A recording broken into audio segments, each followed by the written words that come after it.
I don't have much experience with negative entities. I only have experience with positive entities. I can't say why that's there, why bad things are happening. I don't think people should worry about negative entities. It's just like it says in the Bible, right? You know, we have dominion over spirits. You don't have to be Christian for that to be true. I'm not Christian, but I believe it to be true. I think we have power and dominion over entities. Really? Yeah. How do we have power and dominion over them? I think we're very, very special. I think that there's a lot more to being made in the image of God than people realize. If there was a piece of wisdom that I would love to leave with everybody, that I would love everybody to contemplate on and really study this phrase and understand what it means and where it comes from, you'll find that the Rosicrucians and even the Freemasons and all these secret societies are obsessed with this phrase because of its importance. And it's as above, so below. And it's the concept that the microcosm mirrors the macrocosm. Or in other words, if you think really hard about space, right? You think about galaxies and solar systems, how they have an inherent order to them at the highest level, right? But then you think really small, and you think about the cells in your body and the atoms.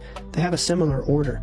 At every plane of reality, higher and lower on this infinite sliding scale, on this Fibonacci scale, so to speak, right? This spiral pattern. It's fractal.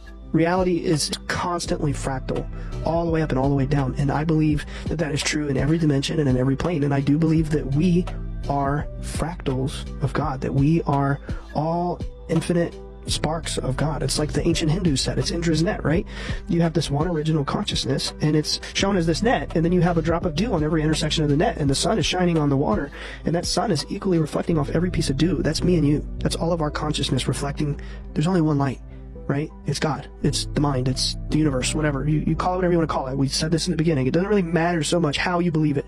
Reality is reality. You can kick and scream about my God's better than yours all day, but something's up there. I tend to think this is how it works. It doesn't care what you think. It doesn't care what you believe. It cares how you are. It cares how you vibrate. It cares how you act. Right. What you put out into the world.